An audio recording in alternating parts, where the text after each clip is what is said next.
Muito boa tarde, estamos começando mais uma entrevista no Amazonas Atual, a entrevista das 14 horas, hoje é com o desembargador Iedo Simões, presidente do Tribunal de Justiça do Amazonas. Boa tarde, desembargador. Boa tarde, Valmir. Boa tarde, Patrick. Aqui participando também da entrevista conosco, o jornalista Patrick Mota. Nós começamos essa entrevista falando sobre um assunto que é de interesse geral, né? Porque tem muita gente aí tentando um emprego e a gente vai falar sobre concurso público no Tribunal de Justiça. Foi um anúncio que o desembargador fez no dia da posse, né, desembargador? Exatamente. Eu queria que o senhor esclarecesse como é que vai ser esse concurso e se já tem uma previsão de data para ele acontecer. No primeiro dia que eu assumi esse compromisso firmado, né, inclusive no discurso de posse, eu nomeei a comissão que está estudando para levantar o número de vagas dos cargos que nós devemos fazer o concurso e também o custo disso. Isso aí tem um custo para o Tribunal de Justiça. Então, essa primeira fase já foi startada, né? Agora nós estamos no trabalho de levantamento desses dados para que a gente inicie a licitação para contratar uma empresa que irá fazer o concurso público. O concurso vai ser para servidores no primeiro momento? Para servidores. É um compromisso meu, acho que as nossas instituições hoje têm que caminhar de acordo com o que é politicamente correto. É que as instituições têm que ser ocupadas por servidores concursados, né? Até porque o servidor público tem a sua responsabilidade. Eu acho que a gente tem que tratar essa coisa com muita seriedade. Recentemente a gente viu no concurso da SEDUC uma confusão e candidatos até alguns pedindo um novo concurso, e o senhor anunciou esse concurso novo no caso do TJ. O que fazer para evitar que o caso SEDUC acabe acontecendo no caso CJ? Acho que o primeiro é você contratar uma instituição séria, né, e ser rigoroso na avaliação dos requisitos para que essa instituição possa fazer um concurso realmente que obedeça a todas as normas legais. Desembargador, tem no interior do estado, tem casos em que as próprias prefeituras fornecem os servidores para o Tribunal de Justiça, né? É isso que vocês querem mudar, que o servidor seja do próprio tribunal? Na verdade, isso vem mudando, né? É que a concepção de gestão da justiça ainda era do tempo colonial. Então, no interior do estado era só o juiz e o escrivão. O resto era cedido pelas prefeituras para poder funcionar, até porque o Tribunal de Justiça do Amazonas, historicamente, ele não tinha autonomia financeira. Isso veio acontecer com a Constituição de 88, que mudou o padrão de gestão dos tribunais, né? Então, hoje ainda acontece de disposição de servidores, não só da prefeitura, mas também do estado para auxiliar, principalmente nos municípios do interior. Por quê? A justiça no interior do estado, ela é municipalizada, ela é mais municipal do que estadual, porque ela atende não só o segmento da justiça, mas também da população, ela presta o serviço social no interior. Então, acaba que o judiciário se envolve nas questões sociais da sociedade, do povo daquele lugar. Muitas vezes até a casa, não é? Que o juiz está, ela é cedida pelo prefeito, pelo município. Nós hoje já não temos muito problema não temos mais problema dessa natureza. Na gestão da desembargadora Marinilde, ela construiu casas no interior do estado, né? Só que quando veio o auxílio moradia, essas casas foram abandonadas e hoje essas casas estão praticamente desativadas. Algumas transformadas em fórum, em alguns lugares, né? E eu tenho um projeto também para isso, justamente para que a gente utilize esse nosso patrimônio em benefício também do Poder Judiciário. O senhor citou o auxílio moradia. Eu queria saber a sua opinião sobre o auxílio moradia, porque a gente tem notado que a sociedade, geralmente ela é contrária, é crítica. É crítica, é verdade. O auxílio moradia nasceu da Loman, né? Que ainda há 27 anos atrás, 27 anos, há mais de 27 anos, foi na época da Revolução, né, a Lei Complementar 35, em que ela criou o auxílio moradia. Só que desse tempo para cá, ninguém recebia auxílio moradia. Ele era destinado a alguns casos, onde não tinha casa no interior, mas aí houve a contestação, na época em que há 27 anos nós tentamos aprovar junto ao Congresso Nacional a nossa Lei Orgânica da Magistratura Nacional. Infelizmente, ela vem sendo criado o OPS, no legislativo, para que isso tenha segmento, tenha aprovação, para que sejam definidos os direitos da magistratura. Para você ter uma ideia, nós temos mais de 6 anos sem reajuste, enquanto nos tribunais, os servidores do judiciário, eles têm database para o aumento todo ano, enquanto a magistratura não tem aumento. O que vai acontecer? E daqui a alguns anos, com o aumento da database dos servidores, eles vão acabar encostando com o mesmo salário do juiz, né?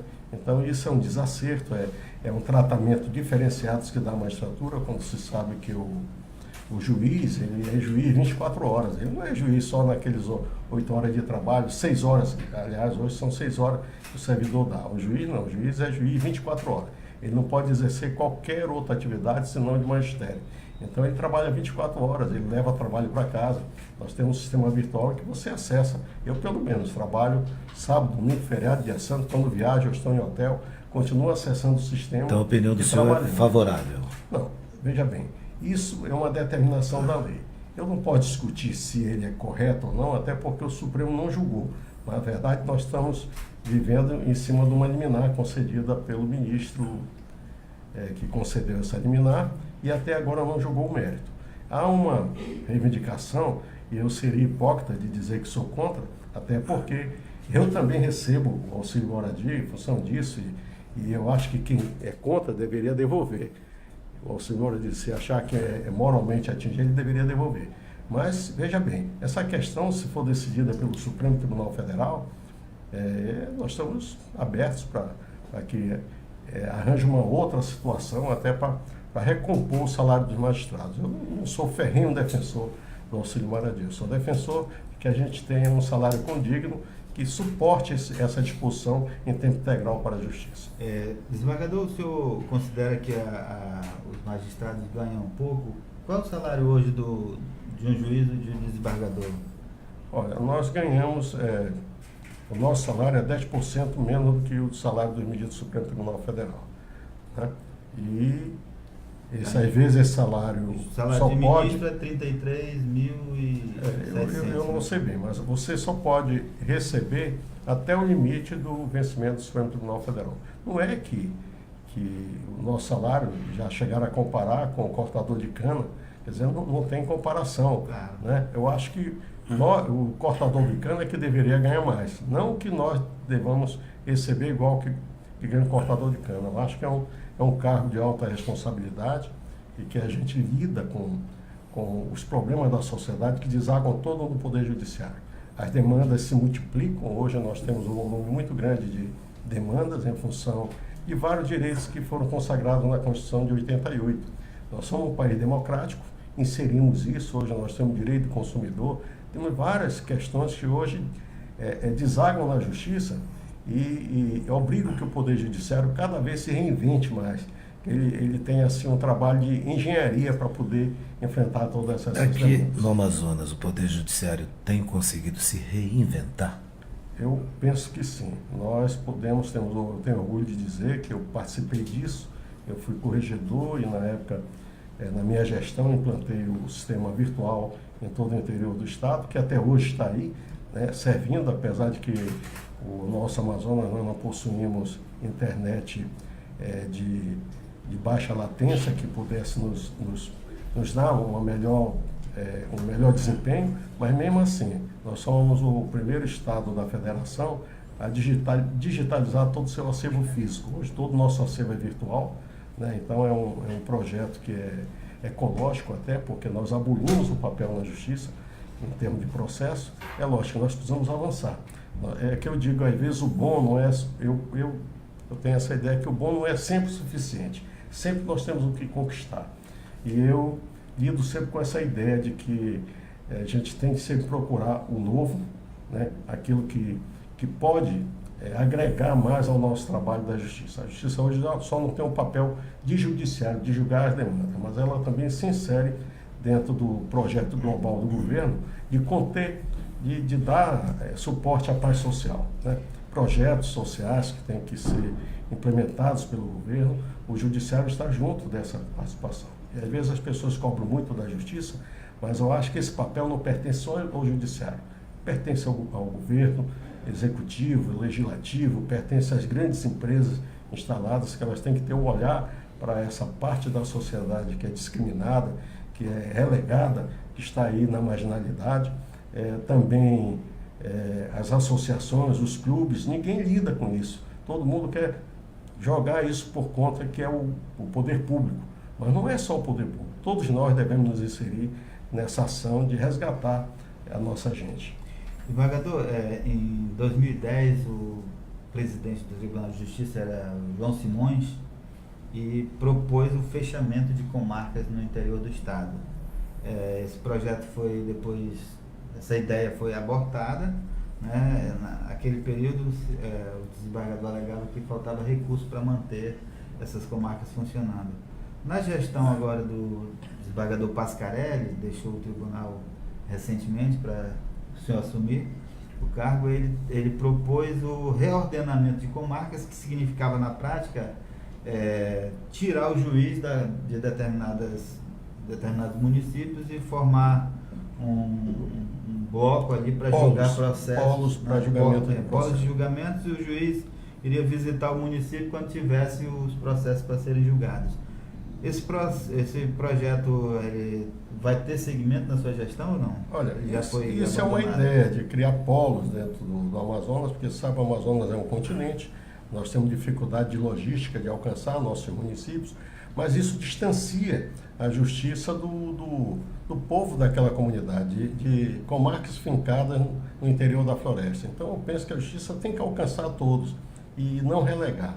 Seria uma ideia para a gente diminuir custos, mas eu acho que a justiça tem que avançar. Eu acho que avançar mais, a presença do juiz na comarca, seja a presença física, a presença virtual, ela é muito importante. Eu acho que ela contém a violência dentro do município, ela dá segurança para o povo de que ali alguém está agindo a seu favor.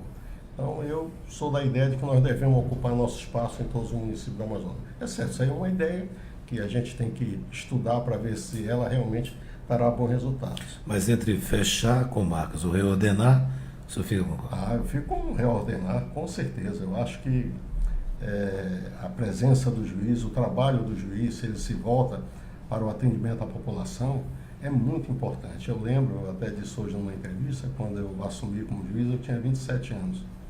E tinha 3 filhos, era casado, casei aos 20, e eu achava estranho aquilo quando chegava na porta da minha casa, em Barcelos, a garotada que passava por lá parava e pedia benção, doutor juiz. Então, você vê como mudou, né? Hoje, ninguém nem te cumprimenta, não dá bom dia. Mas naquela época, as crianças agiam dessa forma, né? Nós somos de uma geração, eu pelo menos sou de uma geração que viveu uma coisa totalmente diferente. Eu vi o pessoal tomando benção, foi ontem no TRE, quando da assinatura do termo de compromisso por conta do combate a fake news. E antes de assinarem, as pessoas iam lá nos desembargadores do TR e praticamente pediam a benção. Eu ainda vivo, eu não sou sonhador, mas eu vivo, como eu digo, eu estou vivendo ainda a juventude da alma. Apesar da minha idade eu vivo ainda a juventude da alma. Porque eu gosto do novo, eu gosto do futuro, né? E o meu foco é inovar, é trazer coisas positivas para a sociedade.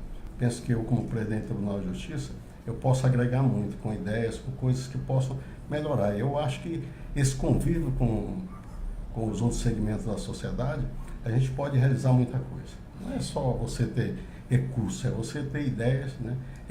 Incentivar que as outras pessoas agreguem a isso também, né? E nós estamos muito precisando desse nosso país. O Patrick tocou nessa história da fake news, acho que foi um projeto começado na sua gestão ainda, do combate ao fake news nas eleições. Eu tenho uma crítica em relação a isso, desembargador, porque eu acho que quem tem que combater as fake news são os candidatos, e não o Tribunal o Tribunal Eleitoral. O tribunal deve julgar os casos que chegaram a ele. É verdade, mas nós atuamos nisso exatamente quando provocados. Foi o caso, por exemplo, de algumas notícias falsas que ingressaram com provocações ao Tribunal Eleitoral, e a gente tentava citar o Facebook, mas só que ele não tem sede em Manaus, sede no Rio de Janeiro. Eles não davam o endereço correto, ia e voltava a notificação, E com isso ia terminar o período da propaganda eleitoral e aquela notícia falsa estava afetando o candidato. Até que nós fomos muito duros com eles e eles acabaram se alinhando a nós já na eleição suplementar, aliás, no segundo turno. Chegamos a um acordo em que eles ofereceram um link em que ele recebeu as notificações por esse link. Então, em questão de 24 horas estava resolvido. Você entrava, eles se ajustaram ao Tribunal Eleitoral. Essa foi a primeira experiência. O Facebook, o senhor está falando? Facebook, mas depois não só o Facebook, como os outros também que são.